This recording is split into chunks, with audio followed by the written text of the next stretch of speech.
Pour moi, la 205 Rally, ça représente tout ce qui se fait plus dans le milieu automobile. C'est pas d'ABS, pas d'ESP, pas d'isolant, pas d'airbag.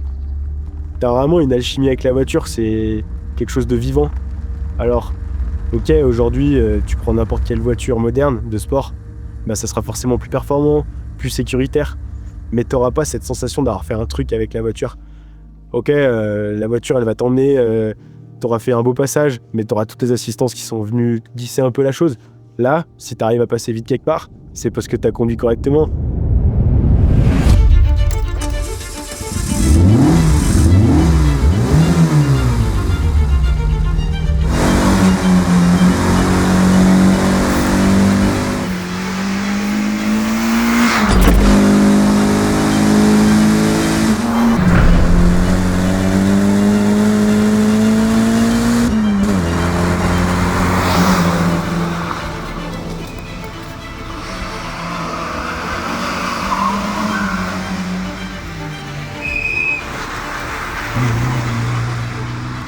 Alors la 205 Rally, contrairement à la 205 GTI, elle n'avait aucun agrément luxueux, c'est vraiment le minimum de base, pour essayer de rester dans un budget assez restreint, et aussi faire une auto légère pour qu'elle soit performante.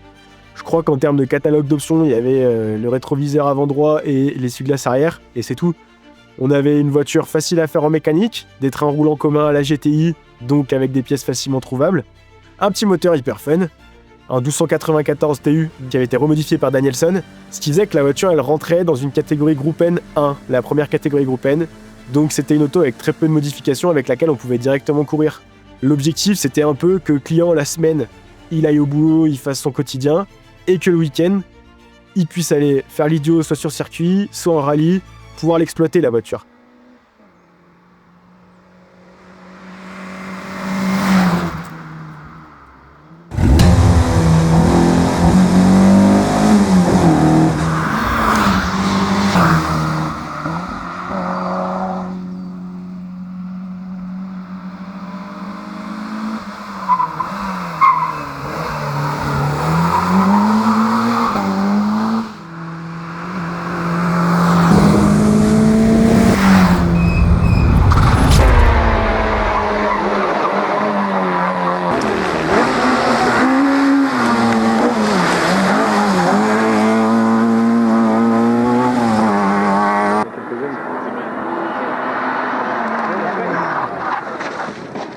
Il y a des voitures avec lesquelles, même si c'est pas la super caisse, la meilleure voiture qui puisse exister, t'as un feeling supplémentaire.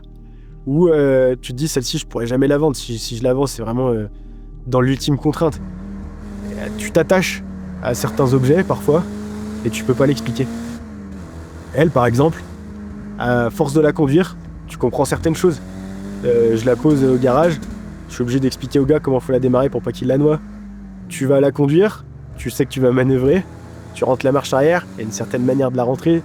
Et tous ces petits trucs font que ça sera pas la meilleure, mais tu la kiffes.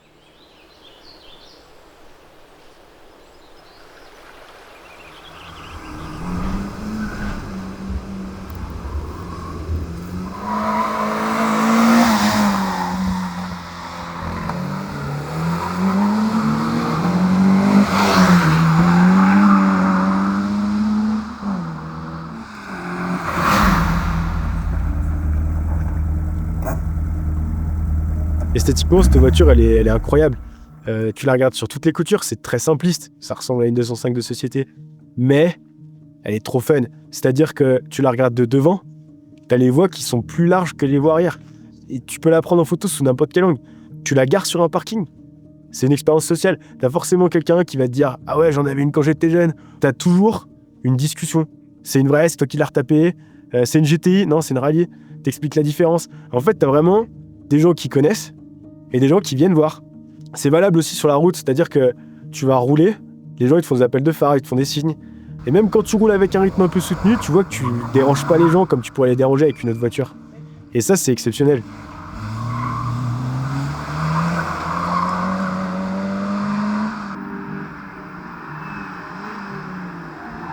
Dans la culture, mon père il m'a souvent expliqué que c'était pas forcément les voitures les plus performantes qui étaient les plus fun. Il m'a très bien vendu par exemple l'Auto Bianchi A112 Abarth. Et surtout la 205 Rally. 205 Rally avec toutes ses contraintes. Elle va avoir du mal à démarrer, tu vas sentir l'essence, elle va s'engorger, il va y avoir plein de petits détails qui vont faire qu'au final, des fois, tu te dis ouais, c'est trop, et en même temps, c'est ce qui te donne un peu ce charme-là, quoi. C'est une voiture qui intéresse aussi un peu, je pense, toutes les générations, parce qu'il y a la génération qui l'a connue, neuve, ou sortie de concession, les gens qui les ont utilisés. Notre génération à nous, je sais pas pourquoi, mais peut-être parce que nous aussi, on a besoin de retrouver un peu ce côté fun dans les voitures. T'as ce côté un peu voiture populaire, mais aussi voiture un peu performante, qui fait que tu réunis un large spectre de gens qui peuvent s'y intéresser. C'est ce qui la rend un peu indépendante des autres, je pense. Et c'est génial.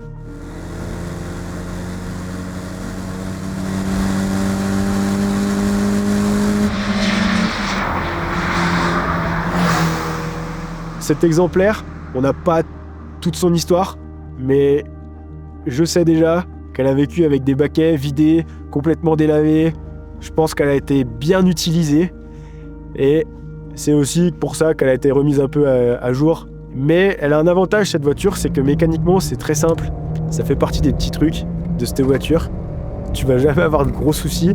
Mais elle peut toujours te faire une petite bricole qui fait que tu peux te dire « Ok, là, elle me pousse dans mes derniers retranchements, quoi. » Alors c'est sûr, je la ménage pas.